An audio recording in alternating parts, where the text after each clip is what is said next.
Hi, and welcome back. So, let's read the next part. The second knight told his parents that he needed change of air for his health, for he was ashamed to tell them that love with the Princess Moonlight was the real cause of his leaving them. He then left his home, at the same time sending word to the princess that he was setting out for Mount Hora in the hope of getting her a branch of the gold and silver tree, which she so much wished to have. He was only allowed his servants to accompany him halfway, and then sent them back. He reached the seashore and embarked on a small ship, and after sailing away for 3 days, he landed and employed several carpenters, to build him a house contrived in such a way that no one could get access to it. He then shut himself up with 6 skilled jewelers and endeavored to make such a gold and silver branch as he thought would satisfy the princess, as having come from the wonderful tree growing on Mount Horai. Everyone whom he had asked declared that Mount Horai belonged to the land of fable and not to fact.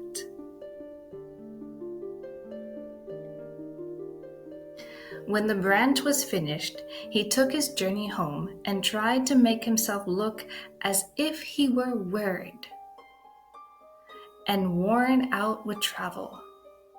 He put the jewel branch into a lacquer box and carried it to the bamboo cutter, begging him to present it to the princess. The old man was quite deceived by the travel-stained appearance of the knight, and thought that he had only just returned from his long journey with the branch.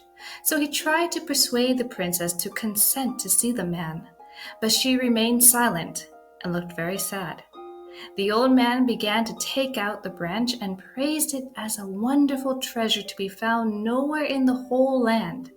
Then he spoke of the knight, how handsome and how brave he was to have undertaken a journey to so remote a place as the Mount of Horai. Princess Moonlight took the branch in her hand and looked at it carefully. She then told her foster parent that she knew it was impossible for the man to have obtained a branch from the gold and silver tree growing on Mount Horai so quickly or so easily, and she was sorry to say she believed it artificial.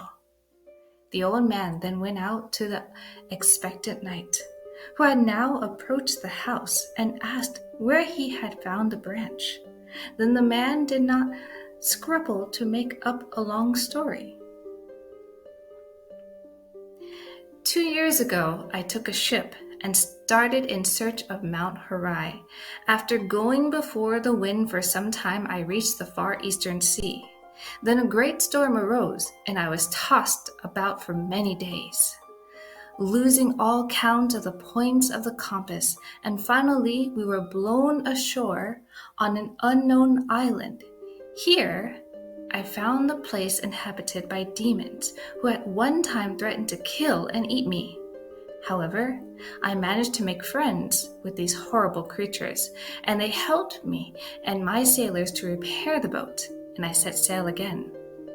Our food gave out, and we suffered much from sickness on board. At last, on the 500th day from the day of starting, I saw far off on the horizon what looked like the peak of a mountain. On nearer approach, this proved to be an island, in the center of which rose a high mountain. I landed, and after wandering about for 2 or 3 days, I saw a shining being coming towards me on the beach, holding in his hands a golden bowl. I went up to him and asked him if I had, by good chance, found the island of Mount Horai, and he answered, "Yes, this is Mount Horai." With much difficulty, I climbed to the summit. Here stood the golden tree growing with silver roots in the ground. The wonders of the strange land are many, and if I began to tell you about them, I could never stop. In spite of my wish to stay there long, on breaking off the branch, I hurried back. With utmost speed, it has taken me 400 days to get back, and, as you see, My clothes are still damp from exposure of the long sea voyage. I have not even waited to change my raiment. So anxious was I to bring the branch to the princess quickly.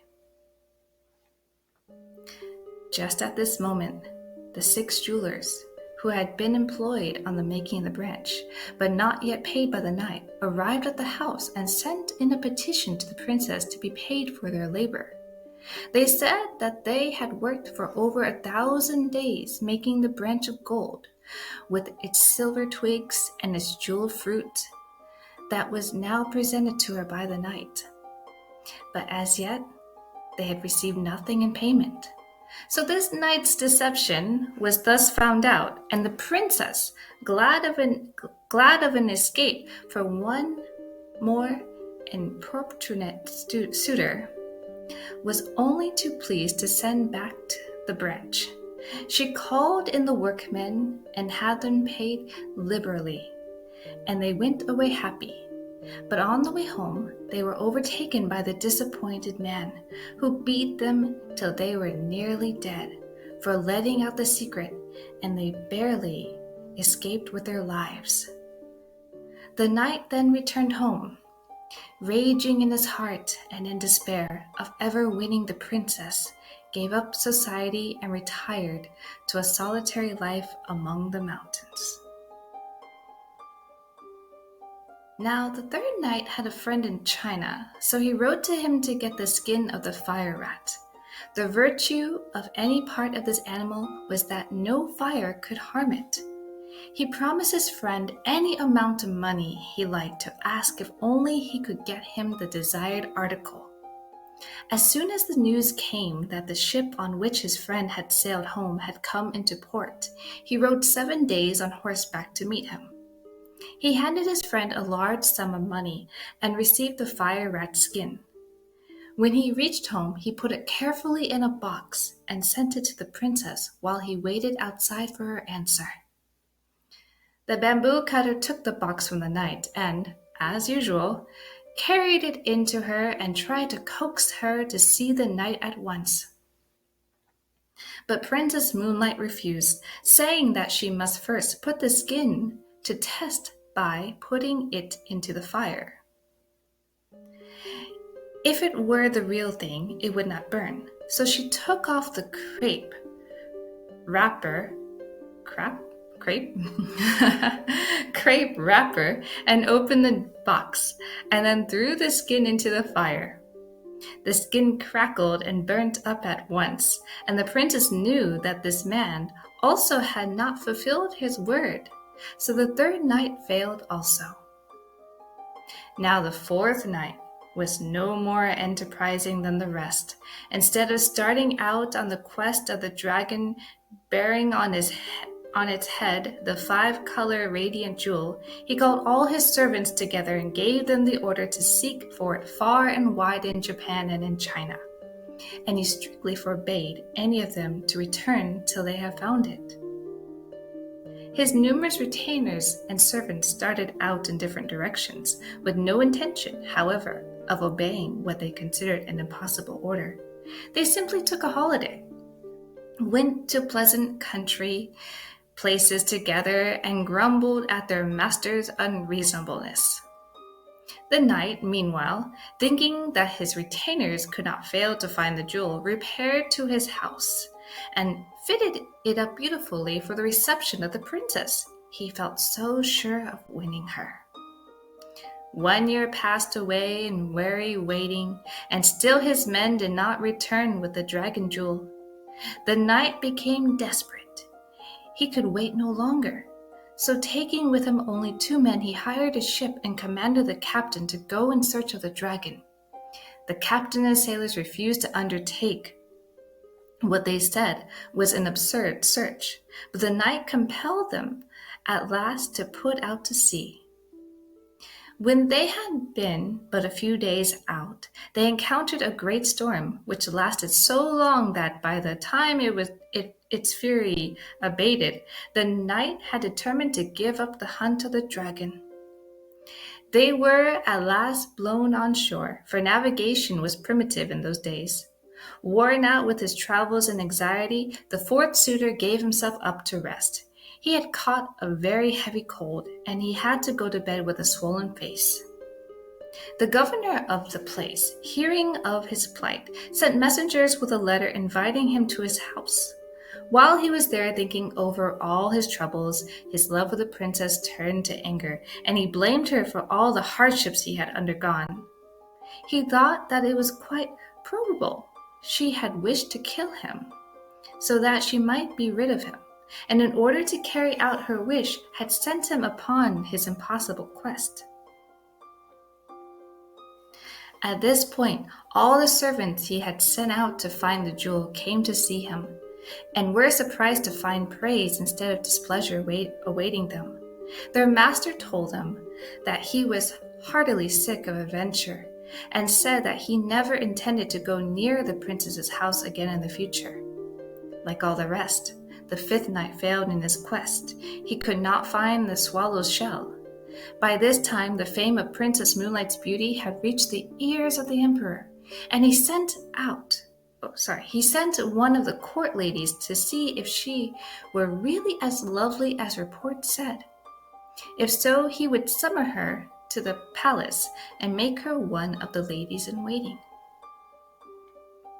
When the court lady arrived, in spite of her father's entreaties, Princess Moonlight refused to see her.